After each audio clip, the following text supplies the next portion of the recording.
Master CVV 6వ అధ్యాయము వేటూరి ప్రభాకర శాస్త్రి గారు. ఆంధ్రలోకమునందు అక్షరాస్యులలో వీరి పేరు వినని వారుండరు. ఆంధ్ర వాంగ్మయ వార్ధిని మథనము చేసి అముద్రిత గ్రంథములను అనేకములను పరిష్కరించి వెలుగులోనికి తెచ్చి చక్కని పరిశోధన నెలకొల్పి నిర్మాణాత్మక విమర్శనములతో ఆంధ్ర భారతిని అలంకరించిన వేటూరి ప్రభాకర శాస్త్రి గారు మాస్టర్ సివివి గారి మార్గమునకు ప్రధాన ప్రవర్తకులలో ఒకరని ఎరిగిన వారు చాలా తక్కువ. ప్రభాకర శాస్త్రి గారు మాస్టర్ గారి మార్గమునకు ఆకర్షింపబడిన విధానము చిత్రము. ఆర్తో జిజ్ఞాసురర్థార్థి అని శ్రీకృష్ణుడు చెప్పినట్లు మానవుడు ఆర్తునిగనో జిజ్ఞాసువుగనో అర్థార్థిగనో భగవంతుని సమీపించుటకు బయలుదేరును. ప్రభాకర శాస్త్రి గారు మద్రాసులో గ్రంథాలయమున పనిచేయుచుండిరి. వారు చిరకాలము నుండి అనివారణీయమైన జీర్ణకోశ వ్యాధితో బాధపడుచుండిరి. అనేక వైద్య విధానములు నిష్ఫలమయ్యను. జీవితముపై ఆశ లేక నిరుత్సాహి అయి వారు వ్యధతో సంచరించుచుండిరి. అప్పుడు శ్రీ పోతరాజు నరసింహం గారు, ప్రెసిడెన్సీ కాలేజీ ఫిలాసఫీ ప్రొఫెసర్, వారి అనారోగ్యమును గూర్చి ప్రశ్నించి మాస్టర్ గారి యోగగోష్ఠిలో చేరవలసినదని సలహా ఇచ్చిరి. అంగీకరించినచో పరిచయ పత్రమును వ్రాసి ఇత్తుననిరి. ప్రభాకర శాస్త్రి గారికి వెంటనే మనస్సు ప్రసన్నమై జీవితమునకు ఒక బాట ఏర్పడుచున్నట్లు పొడగట్టెను. వారు వెంటనే పరిచయ పత్రమును స్వీకరించి ఆ రోజు సాయంకాలమే కుంభకోణమునకు బయలుదేరిరి. మరునాడు ఉదయము కుంభకోణమున దిగి కాలకృత్యములు తీర్చుకొని మంచి మామిడి పండ్లు కొని గుర్రపు బండి మీద బయలుదేరిరి. బండివాడు మాస్టర్ గారిని బాగుగా ఎరుగునట. అతడు గురుదేవుల ఘనతను కథలుగా వినిపించుచు వారి ఇంటికి కొనిపోయెను. వాకిట కాషాయములు ధరించిన సన్యాసి ఒకరు మాస్టర్ గారి శిష్యులు ఎదురు వచ్చి ఆదరించి లోనికి కొనిపోయెను. మాస్టర్ గారితో చెప్పి వెంటనే దర్శనమును ఏర్పాటు చేసెను. ఆ సన్యాసి పేరు సచ్చిదానందేంద్ర సరస్వతి స్వాముల వారు. పూర్వాశ్రమమున బందరు వాస్తవ్యులు. ప్రభాకర శాస్త్రి గారికి కలిగిన మాస్టర్ గారి ప్రథమ దర్శనము వారి వాక్యముల మూలముననే తెలియవలెను. లావు కాక, సన్నము కాక, పొట్టిగాక, మరీ పొడుగు కాక, నిమ్మపండు ఛాయతో అరుణోదయ కాంతులు కడల్కొలుపుచున్న శ్రీవారిని చూడగానే నా యొడలు పులకరించెను. కేలుదోయి మోడ్చి నమస్కరించి జాబును అర్పించుకొంటిని. చదివి నవ్వి స్నానాధికము గావించి విశ్రాంతి గొనుమని ఆనతిచ్చిరి. నేను కారము లేని తిరుగుబోతలేని కూరలతోనే భోజనము చేయుచుంటిని.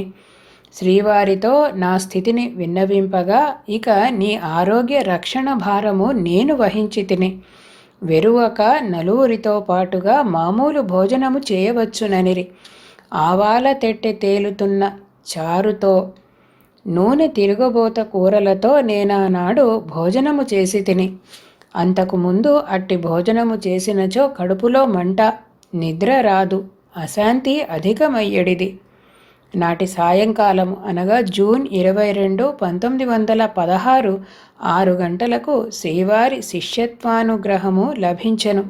శిష్యత్వానుగ్రహము బడయుటకు సమకూర్చుకొనవలసిన వానినన్నిటినీ సమకూర్చుకొంటిని. ఉపదేశ విధానమెల్లా స్వాముల వారు సూచించిరి. శ్రీవారికి సాష్టాంగముగా నమస్కరించి నా అభ్యర్థనము నివేదించుకొంటిని. ఉపదేశము చేసిరి. శయనించి నమస్కరించి ఉపదిష్టమును ఒక్కమారే ఉచ్చరించి కన్నులు మూసుకొని శరీరము లోతట్టున ఏమేని జరుగును కనుక దానిని గుర్తించుచుండుము. మనసు బహిర్ముఖమై ఎక్కడికేని పోయినచో పోనిమ్ము. నీవై అరికట్టవలదు, అదే తిరిగి రాగలదు. కొన్ని నిమిషముల దాకా కనులు తెరువ ప్రయత్నింపకుము. ప్రయత్నించినను వీలు పడదు. శరీరములలో జరగవలసినదెల్ల జరుగగానే కన్నులు తెరిపి అగును అని స్వాముల వారు చెప్పిరి. తొలుత నాలో ఏదో గొప్ప ప్రజ్ఞ ప్రవేశించి ఊగించి వైచుచున్నట్లు గోచరింపదొడగను. అపూర్వానుభూతి నాలో విజృంభింపదొడగెను. శరీరములో ఏదో క్రొత్త ఇంజను పనిచేయుచున్నట్లయ్యెను. ఎడమ చేయి నా వశము తప్పి నా సమ్మతి లేకయే పైకి లేచుచుండుట, కుడిచేయి కదలుచు చాలా బాధ కొలుపుచుండుట తెలియనయ్యెను. మరికొన్ని నిమిషములకు కన్ను తెరిపి అయ్యెను. నా చేతికి బండి నుండి పడుట వలన బాహుమూలాస్థి స్థానము తప్పి సంకటపడుట తెలిపి తిని. ధ్యానావసానమున వాని అంతటా అవిగా 2 చేతులు లేచి నమస్కరించుట ఈ యోగ విధానమున అపూర్వాద్భుతానుభూతి. ఎన్నేండ్ల నుండియో నిద్రలేక కొట్టుకాడుచుండువాడను. నాటి రాత్రి హాయిగా నిద్రపోయి తిని. మరునాడు ఉదయమున ప్రభాకర శాస్త్రి గారు మాస్టర్ గారితో, నేనిక్కడ మీ సేవకుడనుగానే ఉండగోరుచున్నాను, అనుగ్రహింపుడు అని వేడుకొనిరి. అప్పుడు మాస్టర్ గారు ఇట్లు పలికిరి, బండి నడుచుచుండగానే రిపేరు సాగవలెను. బండి ఊడదీసి చేసినచో బండివాని జీవిక చెడును. నా యోగ మార్గమున సాగుచున్న ప్రవృత్తికి భంగము కలుగరాదు. ఇది నివృత్తి మార్గము కాదు, రాజయోగ మార్గము. గార్హస్థ్యం ఉండవలెను, సన్యాసి కారాదు. సౌఖ్యములుండవలెను. ఆరోగ్యవంతుడవై ఉద్యోగమున నుండి యోగము సాధించుకొనుము. నేను సదా నీలో ఉందును. నీకు వలసిన సహాయము నీలో నుండి జరుపుచునేయుందును. ఉదయము జరిపిన యోగ సాధనము సాయంకాలము దాకా పనిచేయుచునే ఉండును. ఎప్పుడెంతెంత జరుగవలెనో అంతంత జరుగును. ప్రయాణములోనో, రైలులో, బండిలో, నడకలో, ఇంకేమేని వ్యవహారములలో వర్ధిల్లవలసి వచ్చినప్పుడు సరియైన వేళ తప్పిపోకుండా ఒక్క క్షణమాత్రము మనసున స్మరించిన చాలును. కార్యాంతరములు తీరి విశ్రాంతి దొరికినప్పుడు జరగవలసిన సాధన జరుగును. వివేకమును, సత్యమును, ధర్మమును గుర్తించుకొనుచు అంతరాత్మను ఆరాధించుచు లోలోన చొచ్చుకొలదిని నీకు వలసిన ఉద్బోధములు లభింపగలవు. ముందు నీకు ఆరోగ్యము ముఖ్యము, తరువాత యోగ సాధనము లభించును. గాఢముగా విశ్వసించినచో నీకు యోగ ఫలము లభించునని నేను చెప్పను. నీకా విశ్వాసమును కూర్పవలసిన వాడను నేనే. వీలు కలిగినప్పుడు ఇక్కడికి వచ్చుచుండుము. ప్రధానముగా డిసెంబరు తుది వారముననో, మే తుది వారముననో ఇక్కడ గోష్ఠి జరుగును. అప్పుడు తప్పక రమ్ము అని సెలవిచ్చిరి. అప్పుడు శాస్త్రిగారి కనుల వెంట బాష్పధారలు వర్షించెను. ఎండిన పొలముపై తొలకరి చినుకులై మాస్టర్ గారి పలుకులు వారి భవతాపమును హరించి శరీరమను క్షేత్రమును మాగాణిగా సాగుబడి చేసి ఆనంద బీజములను పండించెను. నిర్భరమైన ఆనందానుభూతిలో తడబడుచున్న పలుకులతో ఆనంద గద్గద కంఠముతో ఈ విధముగా దేవభాషలో గురుస్తుతి చేసిరి. దుర్వ్యాధిఖిన్నే శరణం ప్రపన్నే మయి ప్రసాదాదయిమాస్మ భైషీః త్రాతాహమస్మీతి దదావభీతిం యస్తం గురుం మస్తకతో నమామి. ఆనాడు శాస్త్రిగారు స్వగతముగా ఇట్లని అచ్చెరువు పడిరి. శరీరమున ఇంత తీవ్ర సంచలనమేమి? దీనికి ఆరంభమెక్కడా? ఇంతదాకా ఎన్ని శ్లోకములో, ఎన్ని మంత్రములో, ఎన్ని ధ్యానములో, ఎన్ని క్షేత్రములో, ఎన్ని దేవతా దర్శనములో, ఎందరి ఆశ్రమములలో జరిపి తిని గాని ఇట్టి విశేషం ఎప్పుడు ఎక్కడ జరుగుట నేను ఎరుగనైతినే. ఒక తూరి ప్రార్థనా మాత్రముచే ఇంత జరుగుట ఏమిది? అస్తి నాస్తి విచికిత్సాస్పదముగా నున్న పరతత్వము అస్తి అని స్పష్టముగా అనుభవింపనగుచున్నట్లున్నది. దీని లోతేదో తెలుసుకొనవలెను. నా ప్రార్థనమును లోన ఎవరో వినుచున్నట్లు, సమాధానము చెప్పుచున్నట్లు, అనుగ్రహించుచున్నట్లు ఆగుచున్నది.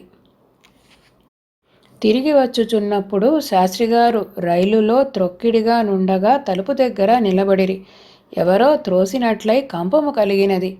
లోపల కూర్చుండిన ప్రయాణికులలో ఒకడు లేచి, తలుపు తెరిచియున్నది, క్రింద పడగలరు, ఇటు వచ్చి కూర్చుండు నేను పై స్టేషనులో దిగిపోవుదును అని కూర్చుండబెట్టెను. శాస్త్రిగారు సుఖముగా ఇంటికి తిరిగి వచ్చిరి.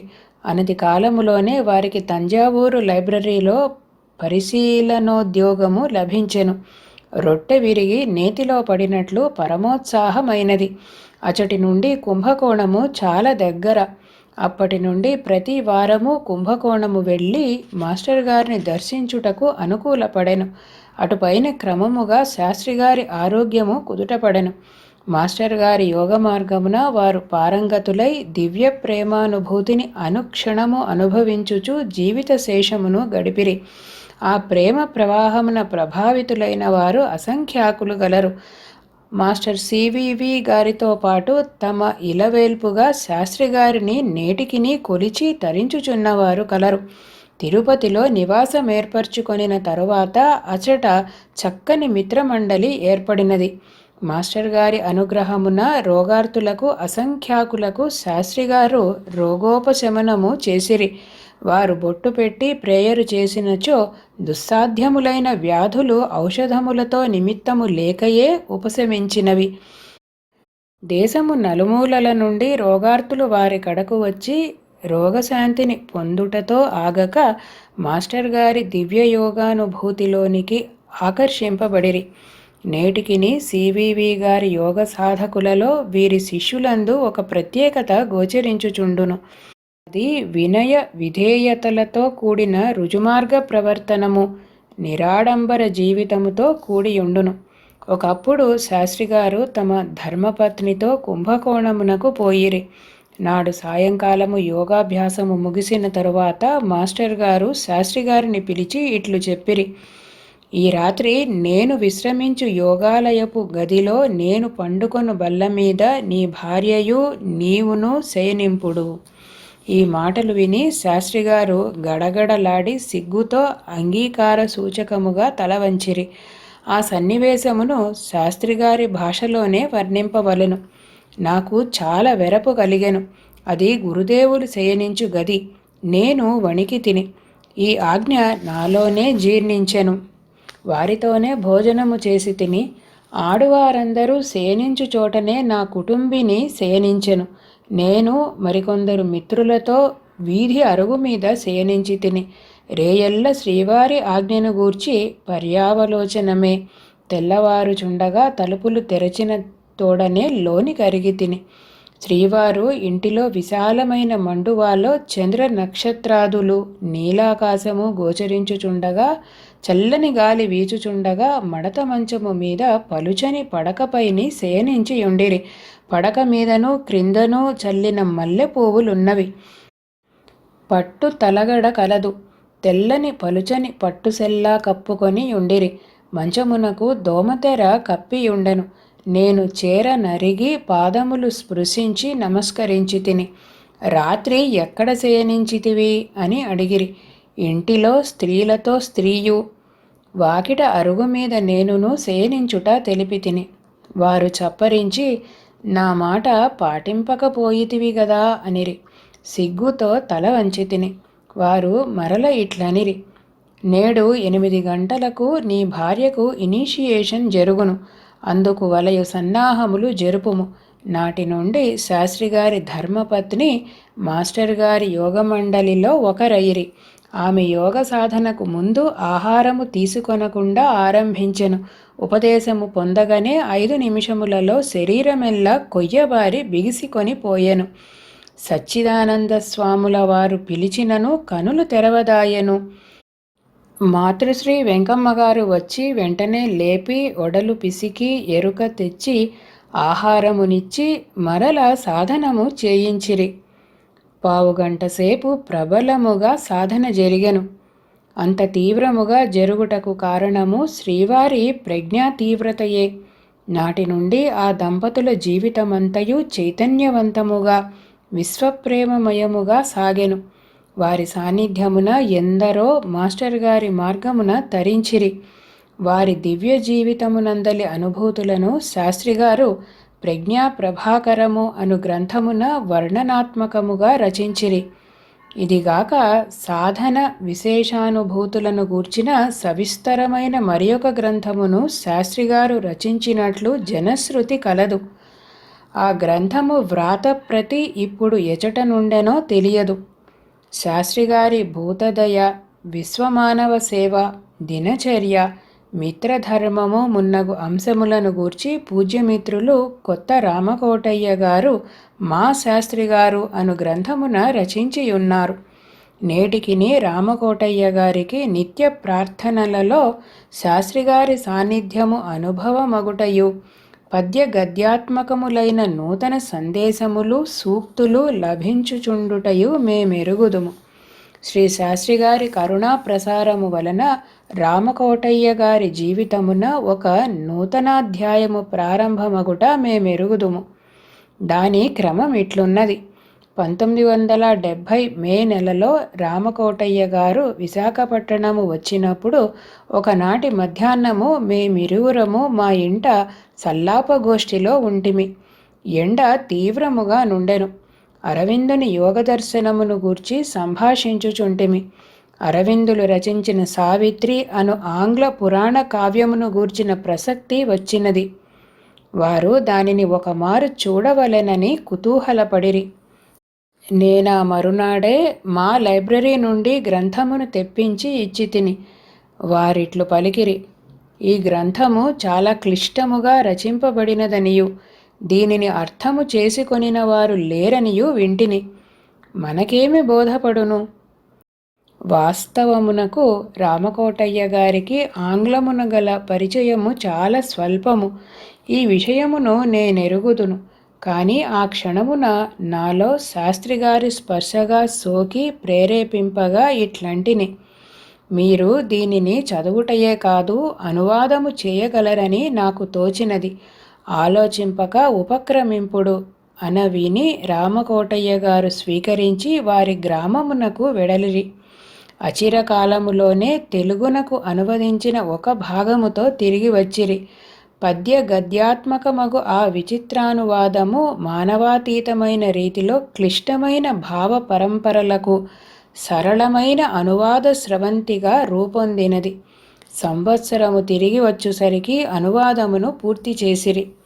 మీరు పాండిచేరి పోయి మాతను దర్శింపుడు అని చనువుతో ఆజ్ఞాపించి తిని. మాత కడు వృద్ధురాలయ్యేననియు ఎవ్వరికిని దర్శనమిచ్చుట లేదనియు వారు సందేహమును వెలిబుచ్చిరి. మీ వెంట శాస్త్రిగారున్నారు. మీకు మాత యొక్క ప్రత్యేక దర్శనము లభించును. మిమ్ములను ఆమె పిలువనంపి దర్శనమిచ్చును అని చెప్పి సాగనంపి తిని. వారు పాండిచేరికి యాత్ర చేసిరి. ఆశ్రమమున మాత భవనము దిగువను వేచియుండగా ఎవరో మేడ మీద నుండి వచ్చి రామకోటయ్య గారెవరని ప్రశ్నించిరి. తెలిసికొని మదర్ మిమ్ములను రమ్మనుచున్నారు అని పిలుచుకొని పోయిరి. ఆమె ప్రత్యేక దర్శనమిచ్చి వందనము చేయించుకొని స్పృశించి ఆశీర్వదించినది. శాస్త్రిగారి కరుణకు నిదర్శనమింతకన్నా వెదుకనక్కరలేదు. తరువాత రామకోటయ్య గారి అనువాదమును పాండిచేరి వారు పత్రికలో ప్రచురించిరి. సివివి గారి అనుగ్రహము శాస్త్రిగారి రూపమున ఎంతమందిపై ఇట్లు ప్రసరించుచున్నదో ఎవరు చెప్పగలరు? స్వస్తి.